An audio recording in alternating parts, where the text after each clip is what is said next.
Hi there, I'm Andrea Koppel, and it's time for coffee, the podcast where you get to hear firsthand what the jobs and careers that interest you the most are really like. Hey there, Java junkies. Welcome back to another episode of T4C. If you're interested in learning more about what it's like to work as a political speechwriter, outreach coordinator, or even chief of staff, or even more about the value of strategic storytelling, then this is the episode for you, because my next guest spent about a decade of his life in the political world and has turned that experience into a thriving business as a story strategist for executives, for salespeople and organizations, all of whom need and want to cut through the noise and connect with their customers and supporters. But before I introduce you to Matt Zaun, I want to make sure you've signed up for the Java Junkies Journal. That's Time for Coffee's newsletter that showcases all of our upcoming guests on T4C, as well as features career advice, insights, and inspiration. Just head over to the Time for Coffee website at time4coffee.org, and the sign-up box is right there. Now, my Sumatra-loving strategic storytellers, please grab your mug and take a chug of your favorite caffeinated brew, because it's time for another caffeinated career conversation. And my guest is Matt Zaun, the founder and CEO of Matt Zaun, LLC. It's a company that specializes in workshops, executive coaching, and professional development. Each workshop is customized for optimal learning. It gives you actionable tools for storytelling strategies and actually gives you the secrets of the best orders in the world today. Prior to founding his company, Matt spent about 10 years working in politics, among them working as chief of staff and story strategist for Eric Rowe. He actually campaigned with Rowe in Pennsylvania and helped him win a seat as a Republican state representative. That was back in 2016. Rowe then actually became one of the youngest elected officials from Pennsylvania. And in that role, Matt not only served as a spokesperson for Rowe, but he also developed messaging strategies.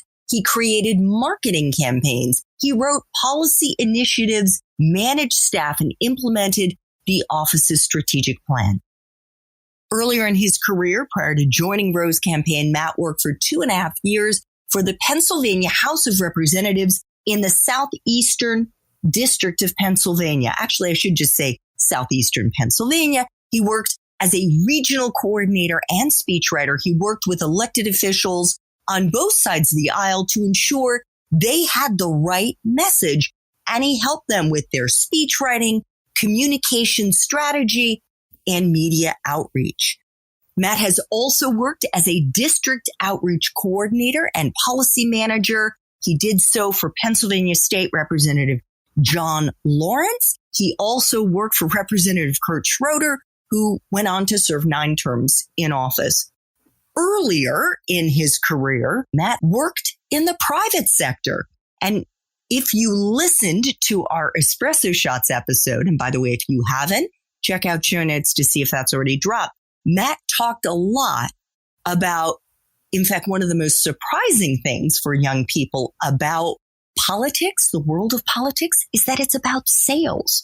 Matt started his professional life as a market sales coordinator and account manager. He did that for over 5 years at Grainger, which is a very large international supply company. If you want to learn more about how to break into politics, check out show notes to see if Matt's Espresso Shots episode has already dropped. Matt, welcome to Time for Coffee. Are you still caffeinated and ready to go? Sure am. Thank you so much for having me. I appreciate it. Definitely. So you can't tell this because you're listening to this over audio, but Matt and I can see one another, and he held up his rather large mug there. What type of coffee do you drink in the Zaun household? I love Wawa coffee. Unfortunately, some of your listeners don't have access to Wawa, but if you are in our area, I feel like there's a Wawa in every corner. I think they produce fantastic coffee. Okay. I know I have certainly filled up my gas tank at Wawa. I don't know if I've actually sampled Wawa coffee. Really? I will have to add that to my list. Do you just go for the French roast or do you like the flavored coffees? So they have a really good regular, but their hazelnut is fantastic as well. I had a hunch. I just had a hunch. So I can imagine, Matt, that we may well have some listeners who are thinking right now, a storytelling strategist? Why do we need to learn storytelling? Isn't that something that parents do before bedtime for their little kids? Why do adults need to learn storytelling for professional reasons? That's a great question. So absolutely. So as we do this with our children, we grow up. It's part of our DNA. It's part of what we love. In the political world, as I was doing debate prep, as I was doing press conference prep, town hall prep, all these different elements of speech writing in the political world that all surrounds around storytelling, because storytelling is what's going to have that emotional pull that the audience is going to be connected to. So data is daunting. It is stories that actually stick and sell in your target audience's mind. What is a storytelling strategist? So what I do is I really focus on messaging strategy and making sure that stories, businesses, organizations, as well as individuals are sharing is actually connecting with their target audience. So I primarily do this through workshops, through keynotes, and through one-on-one coaching. So there's many different elements of story strategy. A very big part of that is building a story bank. So I teach my clients how to build, well, first off, what is a story bank? Then how do you actually pull it all together? And then how do you consistently use that story bank to get what you want? So what is a story bank, Matt? Sure. So a story bank is it's a document that you create. It could be physical or it could be through the computer. A lot of people that I work with use it through a Google Doc. Otter is a great application for those of you that are listening that haven't heard of Otter. It transcribes all your messages for you, and then you can tag all your stories. It's fantastic. But pulling together stories that you can utilize in the future when you need them. So for instance, when you're watching let's say a presidential debate, I want you to imagine the primaries on both the Democrat and Republican side of the aisle when they have those debates and there's 20 different people up on stage and they're all going at it. And when you have that many people, there's very quick sound bites that happen. And oftentimes the general public looks at that and they say, wow, is that person witty? Wow, did they just pull something out of thin air? But more than likely, that individual has spent countless hours looking at research, looking at different messages that are going to land with an audience. And they put that in a story bank. And they know how to use either a 2-minute story or a 30-second message in order to actually get that to stick. So everyone should be doing this. I don't care if you are a CEO, if you're an executive, you're a high-level sales professional. It doesn't matter where you are in a company or even obviously running a company, but you have to have a story bank. So when someone asks you a question, your story is ready to go. So a story bank is kind of like your storytelling arsenal, so that somebody lobs a question at you, you're pulling out the right, I'm going to be a little more dramatic here, but the right type of arrow. I'm not doing a very good job, but basically you've got all these stories there and you say, well, I've got the long story about if I want to motivate. I have the short story if I want to wake somebody up and get them to start paying attention. Is that kind of a... Yeah, that's definitely good to have those as far as like funny and inspirational. That's all well and good to have. I do think it needs to go a little bit deeper in different elements in a sense that, so when I was doing debate prep is, it is extremely time consuming. So to give anyone listening an idea into the world of debate prep, when there's a debate on the calendar, obviously you know when it's going to take place. And prior to that event, there are weeks and weeks and weeks of research, pulling different questions together, getting that candidate ready to shine when they go on that debate stage. So while I was doing this and while I was pulling together hundreds and hundreds of questions for each different debate on what could come up, what I realized is every single question could be attached to an emotion. That's the pattern of these different questions. And it's not just debates. It's town halls. It's press conferences. When someone asks you a question, often what happens is someone thinks to themselves, I hear words. What kind of words can I say to these words? However, the question should be, I hear the question. What is the emotional root attached to this question? And do I have a story in my story bank that connects with that emotion? So there are 7 emotions that constantly come up in the political world, in the sales world. I don't care if it's a business, if it's a nonprofit. There are 7 different emotions that consistently come up. Excited, angry, fearful, sad, surprised, hopeful, and interested.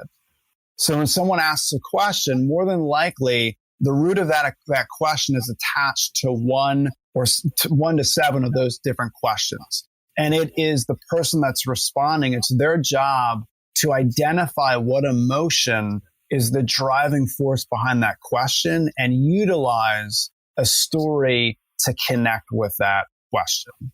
I wonder if that is why, Matt, the really amazing politicians have very high EQ. That's definitely a part of it. I think another part, that's a great observation. I would say absolutely. I think another part of that too is to get to anywhere in politics, especially in the United States, there are so many hoops that you need to jump through. There are so many people that you need to meet along the way. So think of anyone, whether it's the presidential level, whether it's the U.S. Senate level, they've had unbelievable amounts of interaction with people. And by doing that, it forces someone to get out of their shell, to shake hands, to kiss babies, right? It forces them to go to so many different events. So by the time they actually get in that position, they've already gone through so much from, you mentioned EQ, from that emotional intelligence perspective that hopefully by the time they get to a large debate stage, they're ready to truly connect with people.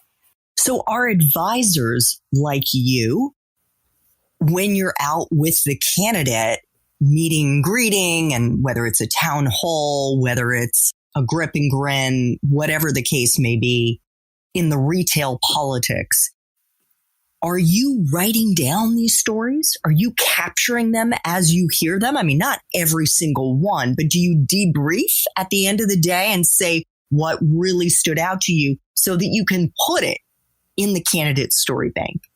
That's a part of it. I think that's a really good part of it. I think documentation is huge. One of the things that I share with many people, and this is a little bit of a side note, but I think it really answers your question, is comedians are fantastic at this, specifically stand-up comedians. One of my favorite comedians is Jerry Seinfeld. I think he's phenomenal from a stand-up comedian perspective, and he utilizes observational humor. So whenever he's living his life, whether it's something as mundane as the conveyor belt at the grocery store going down, which he actually has a bit on that, or a mail carrier putting mail in a mailbox, he also has a bit on that. When he sees things like that in life, his question is, where is the funny in this? How can I uncover the funny in this? And he does a fantastic job. In the political world, in the sales world, in any world that you need to persuade individuals. I don't care if you're in business or if you're a director of a nonprofit and you need to boost fundraising. The question should be, as different experiences happen in our life, we need to uncover, where is the story in this that I can use for the future to inspire someone to action? And a lot of times that's missed. So we need to do a fantastic job of capturing that. One of the things I think amazes people, and it's not really amazing to me anymore because I look at it from a logical math perspective, is the sheer volume of stories an organization needs to be relevant. So just to give you an idea, 1,095 messages in a year is only 3 a day.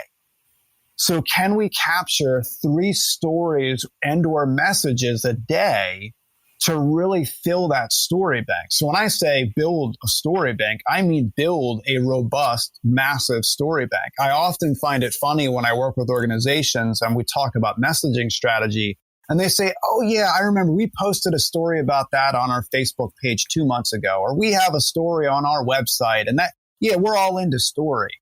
And my response to that is Amazon spent $13 billion on ads last year.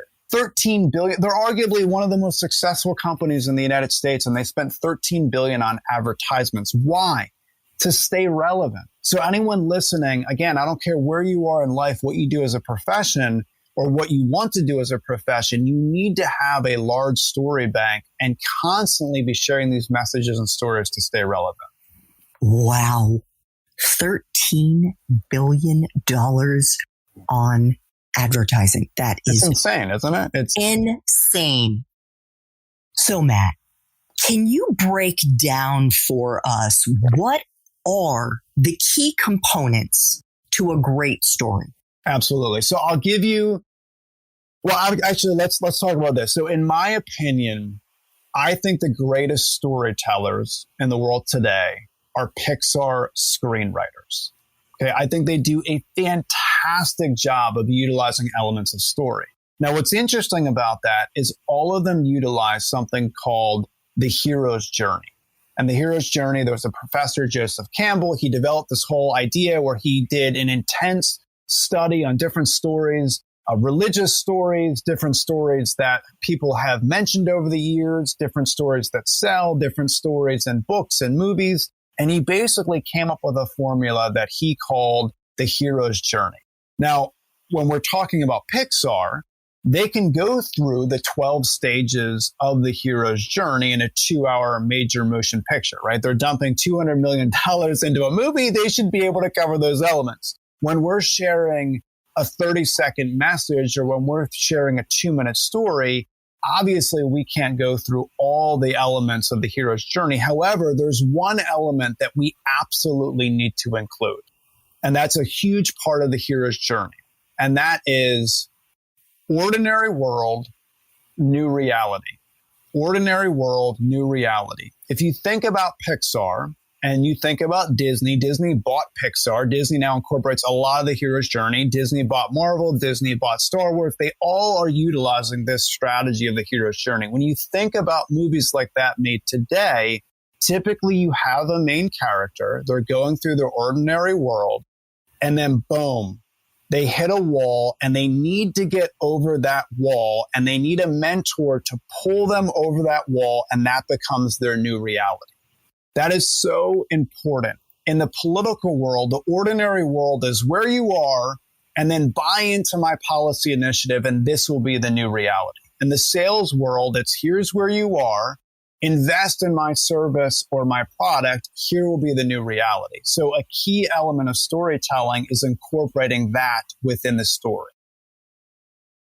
Excellent. So having been on your LinkedIn page, and if you're not following Matt Zaun on LinkedIn, you need to follow him. He posts many times every day. My feed is full of Matt Zaun's updates. He breaks down the 3 components in the following way. Grab their attention, speak under pressure, persuade with power. Yeah, a lot of that's regarding my training. So when I work with someone one-on-one or in a workshop setting, I'm really going through those elements. From a LinkedIn perspective, I like to think of it as CAT, C-A-T, connection, appreciate, trust. So every time I post, I'm thinking when I post this, is my network going to connect with it? And I don't mean a connection request. I mean, are they going to really connect with the message? The A, are they really going to appreciate this? And T, are they going to trust me more by posting it? So the T element, sometimes I'll post things in regards to my family. I will have a business element intertwined, but it's a way to build trust. So for instance, my 6-year-old son, I told him, once I hit a certain goal of mine, I'm going to buy you a Nintendo Switch. So I posted that on LinkedIn. It's a great business story, right? So from someone that is trying to aspire to do something, I had a goal. My son asked me every single day, when are you buying my Nintendo Switch? So it was a kick in the pants for me. It was a motivator. But why I posted that was to build trust with my audience. I'm not just some guy on LinkedIn anymore. Now I'm connecting with people because now they know I'm a father. I often will post different things my wife talks to me about in business. My wife is unbelievably good at business. I consider her a business genius. She is an HR IT whiz, and she does amazing things for her company that she works for. And often she gives me incredible advice in business. So I'll make sure to post that, to talk about that. And I'm doing it to build trust with my audience. So CAT, connection, appreciate, and trust. Is it fair to say that someone's personal elevator pitch, when, for example, our young listeners are going out for an interview with a prospective employer for an internship or a job, also requires great storytelling? A personal or a business elevator pitch? Personal. Absolutely. There's a storytelling element to that.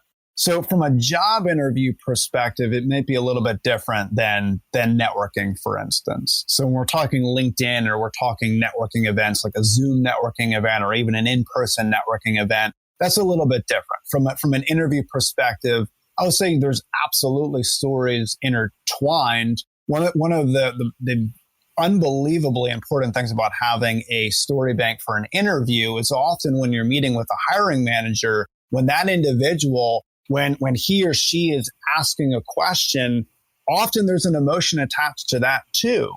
And the individual needs to do a good job doing research, understanding the company or the organization before they walk in and try to figure out, why would this person be asking this? Are they asking that question from a place of fear? So someone's going into an interview and they're interviewing for a sales job, and some of the questions would lead them to believe that there's high turnover there, and that hiring manager absolutely needs that sales representative to meet their quota for the month. Can they position that with a story that explains their expertise, that gives that person an understanding of what they've done in the past to be successful? But it could be coming from an emotional element of fear or excitement or anger or sadness. Oftentimes people ask me, how does sadness come up in an interview? If someone says that they have an incredible team and COVID has been a struggle for them because they love being around their team members and they miss them and Zoom isn't the same, well, now that person can connect with that sadness by saying, I know exactly how you feel. I worked in positions in the past where we had tight-knit teams, and it was a family type element, and we had each other's backs, and we loved it. And it was really tough being apart from one another. So there's different elements that, yes, you absolutely need to use story in an interview, and you really need to understand that there's emotional elements coming up that you need to identify and then connect with. Would you say that you have always been a good or great storyteller, or do you think that this is something that you have honed over the course of your career? I love that question. No, I was terrible years ago. So I'll give you a story. Of course. We'll capture this. So my link into politics, if you will, was I had a conversation that I didn't realize at the time was the last conversation that I would ever have with my grandfather. I had this amazing conversation. It was at his dining room table, and he was really frustrated with the direction that things were going politically, both sides. He was just so frustrated. He was a World War II veteran. Half his hand got blown off during a combat mission. He received his Purple Heart. He was one of the most incredible individuals I've ever met. He was one of the most giving people I've ever met. Like, he was an individual in the community that wanted to help people as much as possible. And he had this conversation with me where he implored me to get involved in politics, telling me the importance of working with leaders that had courage and integrity, regardless of what side of the aisle they're in. He basically said, like, we need to bring this together. We need to work. You need to work on this. And then he passes away, and I felt a sense of duty, of obligation to start getting involved in the political world. And the problem with that was I could talk to people one-on-one, but I couldn't do any kind of public speaking or inspiration or story. I was terrible at it. So what I did was I got involved in tons of different campaigns behind the scenes, primarily in a research capacity. And then I started helping them on policy initiatives in a research capacity. And I got hired by a gentleman that really wanted me to focus on public policy. It was almost like a public policy manager, if you will. He had all these ideas. He said, here are my ideas, put them down in the form of a bill. So hopefully one day they could become law. And a few weeks into this new job that I had, I'll never forget, he said, all right, well, now I need you to help me sell it. And I remember thinking to myself, I wasn't hired to be a sales representative for you. And he said, no, he said, having an idea is one thing. Getting buy-in from other people is what actually matters. I need you to help me sell this. He said, there's a group of people that are going to be meeting in a couple of days from today, and I can't make that meeting. I have another obligation. So I need you to go and speak on my behalf. And I remember going to this meeting, him telling me I had to go a few days in advance was probably the worst thing for me. I couldn't sleep leading up to this meeting. I remember him saying that the people at this meeting are completely and entirely opposed to this initiative. And what's more, they hate me. So more than likely, death by association, they will hate you too. Choose your words very carefully. And I remember going, and I wish I could tell you that it went better than I had expected. I wish I could tell you that my fears were completely unjustified. It was an absolute disaster. I stuttered, stammered, had sweaty palms. I knew what to say, but at that time I couldn't say it because I didn't know how to articulate a point in that regard. And I remember after this meeting was over, running out to my car, slamming the door, and literally yelling, "That'll never happen again. I don't know what it's going to take, but I'm going to learn how to share a message."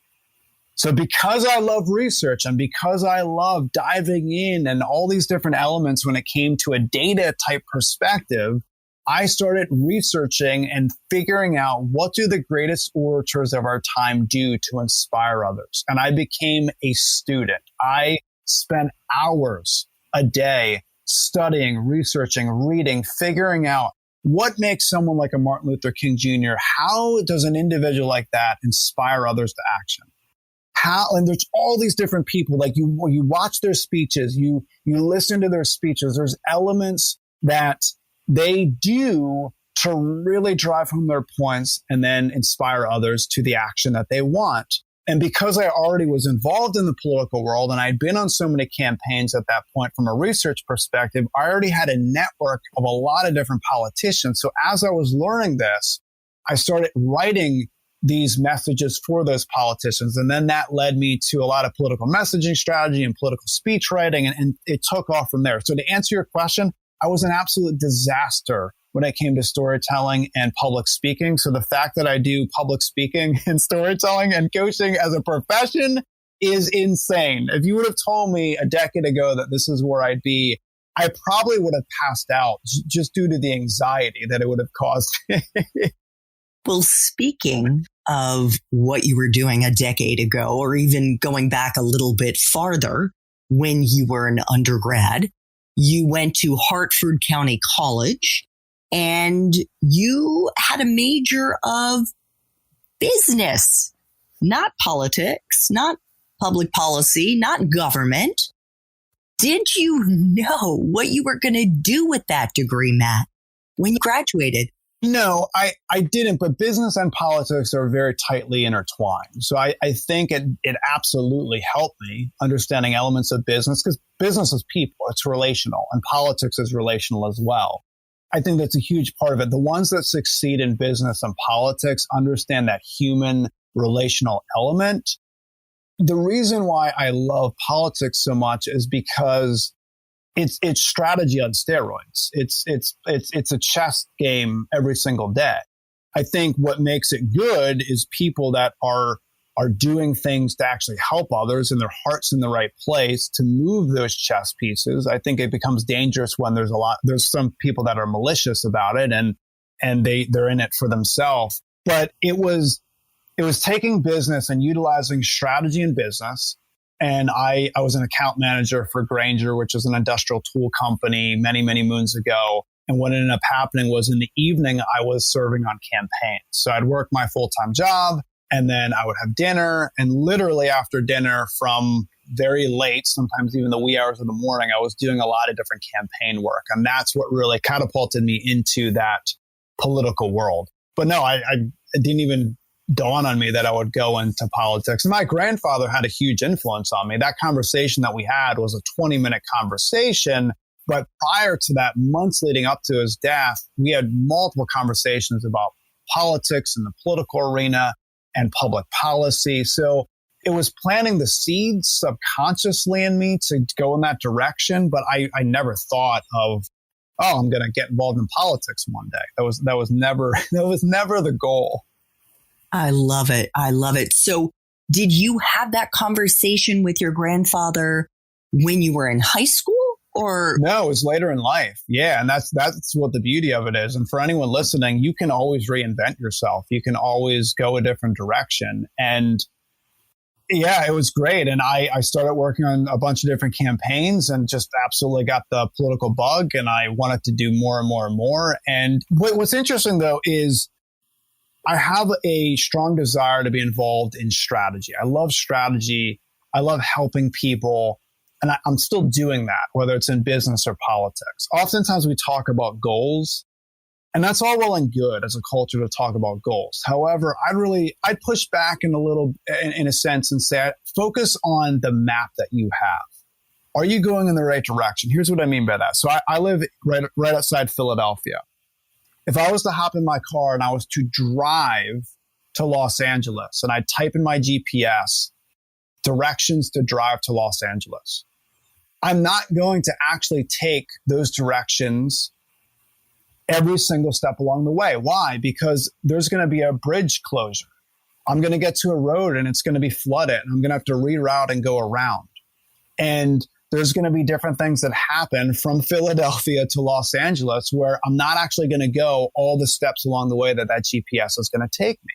But the map is still somewhat the same in that I started at point A and I'm going to end up in point B. So when I started in the business world, I love strategy. I loved helping people and serving people and getting them what they wanted, right? Filling a need that they had.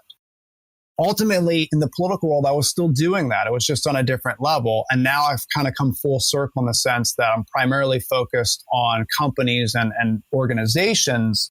I still do a lot of one-on-one coaching with politicians, but it's not near what I was doing before.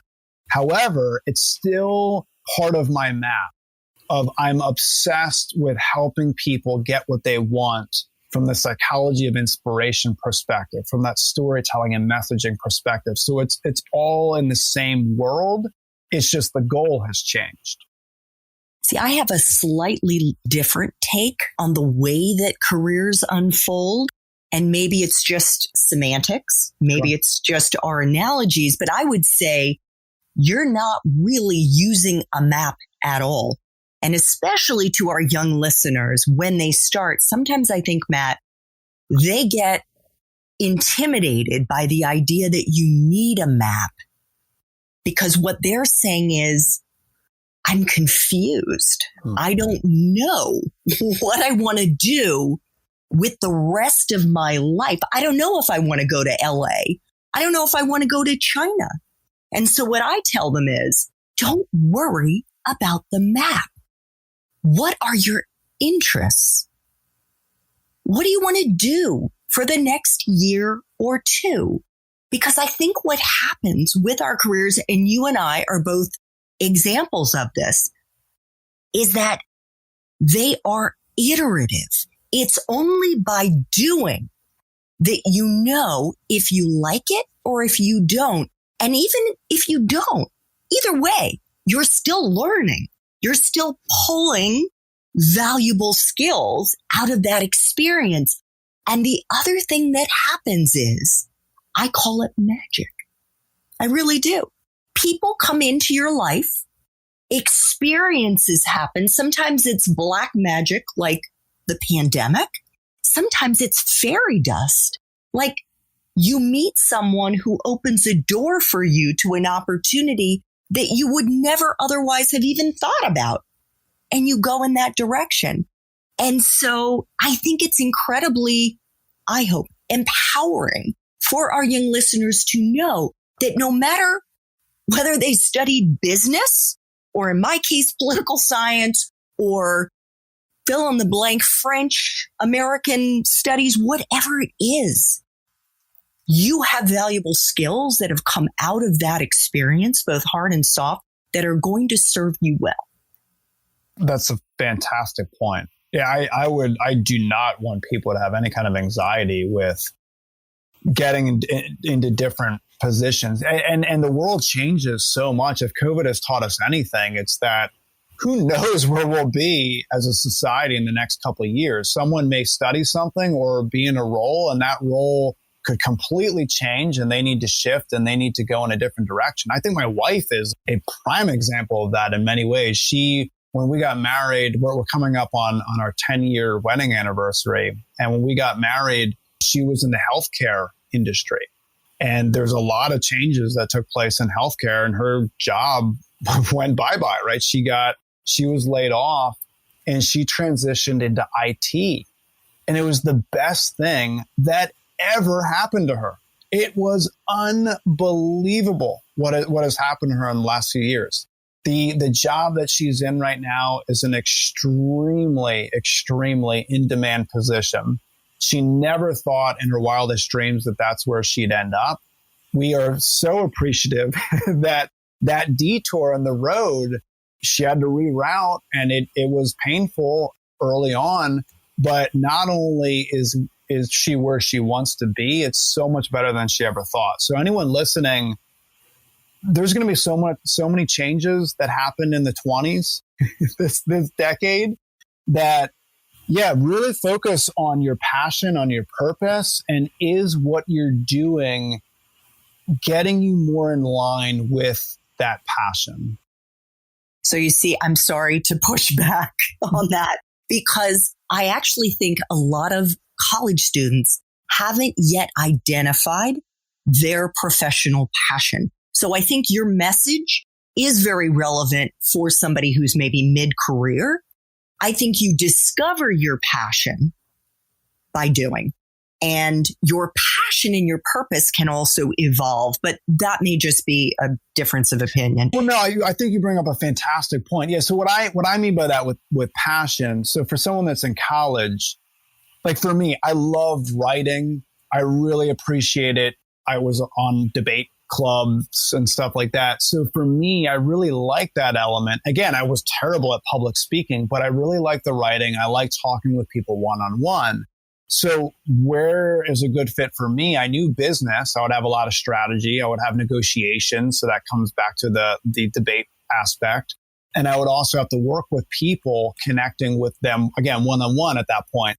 However, I knew that was my passion. I also did a lot of sports, so I was very competitive. So what position could I be in that was competitive? So my challenge to anyone listening that is a college student is, where are you with where you are right now that you're passionate about, and what jobs out there could you start getting involved with, whether it's an internship or an actual job where you're going to really be excited about doing that. There's a gentleman who used to be an intern for me that, I mean, he was one of the most ambitious people I've ever met. And he came to me and he had said, "Hey, I love writing. I'm really interested in law.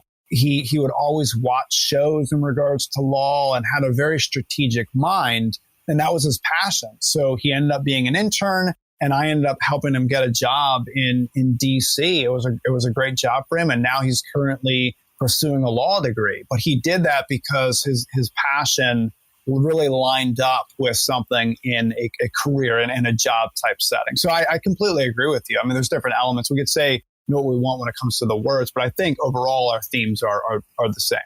Terrific. So Matt, through the course of working for various politicians, and you were working on messaging and strategy and public speaking and speech writing and all of that, when did you get the idea to leverage the expertise that you had developed doing political messaging to start your own coaching company focused on, of course, part of storytelling is messaging, but strategic storytelling for corporations and nonprofits? So a few years in, writing different speeches for different politicians, and I was starting to build a name for myself in the political world, and I was invited to a business event. And basically the invite was, we're interested on you being a part of a panel. We want you to talk about political messaging strategy, different things happening from a business policy perspective. So I was invited to come to this event. And by that point, I had done speaking engagements, a lot of speaking engagements prior to this. I had overcome that intensive fear of public speaking. But I had this mindset where I put everyone at this event on a pedestal, because there were a lot of CEOs in the room that ran companies of tens of thousands of people. And in my mind, I mean, I didn't think much of what I did day in and day out regarding political messaging strategy, because I lived and breathed it. Right? It was what I did. So I didn't think there was anything fascinating about it. But I'm on this panel and they were asking me different questions, and I was talking about what we utilize from a persuasive element in politics. And it was revelation knowledge to them. I remember after the event, they came up to me and said, "Could you teach this to our sales teams? Can you do this? Can you do that? Oh my gosh, can you?" And in my mind, I'm thinking, I was blown away, because I put these men and women on pedestals that they're running gigantic companies. Of course, they've heard about different debate prep elements. Of course, they know how to write an engaging, incredible master. Of course, and the answer is they did it. And they had asked me, "Can you do this? Can you do that?" So really my re-entry into the business world, to answer your question, what I was doing, I started doing workshops for businesses where I would do a 2 to 3 hour workshop on how individuals can persuade with power through the art of strategic storytelling. Later, I created a workshop for nonprofits. So now I have two. I have one for businesses, one for nonprofits. The nonprofit one is how directors and board members can utilize stories to increase fundraising. I also do coaching as well. So yeah, that's where the aha moment came up, where, and anyone listening right now, I would say to them that you have a superpower that other people don't have. There are different experiences you've had along the way that you may think, oh, everyone knows this. This isn't great, but yet it could be fantastic. A friend of mine who I consider a marketing genius. I mean, he is unbelievable when it comes to marketing. He's a fantastic, absolutely fantastic. He never thought that would be desirable to a company within his marketing niche. He's really, really good at email marketing. And a lot of people have said over the years, oh, email marketing's dead. It's absolutely not true. There's a lot of people that do well with email marketing. That's his superpower. And now he is completely crushing it when it comes to that. So anyone listening, you have a superpower. You need to figure out, how is this desirable to a company, and position yourself to get into that company, whether it's from an internship or a job type perspective. Excellent. Thank you so much, Matt. So 2 final T4C questions, and these are questions I try to ask all of my guests. The first of which is, if you could share a time in your professional life when you struggled, Matt, maybe you even failed or got fired, as I did on 2 occasions or your business failed.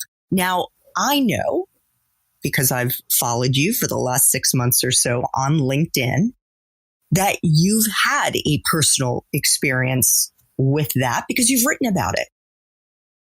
Could you share what happened and most importantly, how you persevered and if there was a lesson that you learned in the process? Sure. So I'll share 2 quick stories. So the one I think you're referring to is I had a startup years ago and it was for multiple years and things were going great. And at one point we had 15 employees and it was cranking. And in the region that we were in, we really positioned ourselves for growth. And we were talking to VCs in Silicon Valley. So there were venture capitalists very interested in our startup from an investing perspective. And we grew too fast, too quick, and didn't have the resources to keep up. So it's just not a good recipe for growth. That time in my life, I learned a ton. And I was also able to work with a ton of companies as well. So it really got the reps in from a business messaging perspective as well. Again, that all ties into my passions and where I want to be. So I got so many reps in. I learned so much about business from that experience. So that was definitely a failure that I utilized as a success. And then another one that I think is really important for me is being able to connect with people that I desperately want to help, but there's a disconnect. So there was a gentleman that I ended up coaching years ago who was in his late 70s, and he had multiple private conversations with Martin Luther King Jr. Okay, so he had marched with MLK, and there was a lot of separation between generational separation, right? He's old enough to be my grandfather, right? So why in the world would he listen to me? We're from different races, different genders, different backgrounds, different everything. Why would he listen to me? And one of the things that I worked on with him was I did a ton of research into people that he respected and he found valuable. So what I did was, as I was coaching him, I expressed to him, okay, these individuals, here's what they did to inspire others to action, and basically got buy-in from him that that's what he needed to do. And we ended up having a fantastic relationship. I worked with him for 2 years. It was one of the highlights of my life. He was one of the most giving, generous, incredible people I've ever met. And his background was just phenomenal. He talked to me about the conversations he had with Martin Luther King Jr. and what that impact had on him. And he has completely changed the community that he lives in. He's a phenomenal person. So that was definitely a setback in the sense of how in the world am I going to get this person to want to work with me, to end up, him and I, we're good friends to this day. Terrific. Well, thanks for sharing that. Last question. If you could go back to college and do it all over again, but based on the wisdom you have now, what advice would you give yourself, Matt? I would put more of a focus on psychology. I think that whether anyone listening is going into sales or marketing or politics or education, or pick an industry, I think really understanding psychology is extremely important. I would have taken a lot more psych classes. I do a lot of reading in regards to psychology, but I wish that I would have put more of an emphasis on the formal education aspects into psychology. I also think that different elements of the psychology world will not be taken away due to artificial intelligence. So I don't think AI is going to have as much of an effect on the psychology world. So what I mean by that is there will still be psychologists, counselors. There's a lot of different jobs in the psychology world that will still be here, I believe, in the next decade. So I think that's important to realize that AI can't replace empathy. It can't replace love. It can't replace those personal experiences. That's a big driving force behind psychology. So if I were to give myself advice, it would be to take more psychology classes. Well, fortunately, you've 2 kids, and you're, I'm sure, going to be giving them that advice. Although who knows where things will be when they get ready for college, because they're 6 and 2. 6 and 2, so they've got a few years ahead of them. Who knows? You're right. You can find Matt at mattzaun.com. You can also find him on LinkedIn. Make sure to follow him. He's always putting out great advice. Matt, I want to thank you so much for making time for coffee today with me and the T4C community. I have learned a ton. Thank you. I appreciate all your time. Thank you for all you're doing, too. Your podcast is amazing. Absolutely amazing. So thank you so much. Thanks so much for listening to Time for Coffee, where the professionals in the jobs that most interest you always have time to grab coffee 24/7, no matter where you live. I have one quick favor to ask you. Remember to rate, review, and subscribe to Time for Coffee. Thanks so much.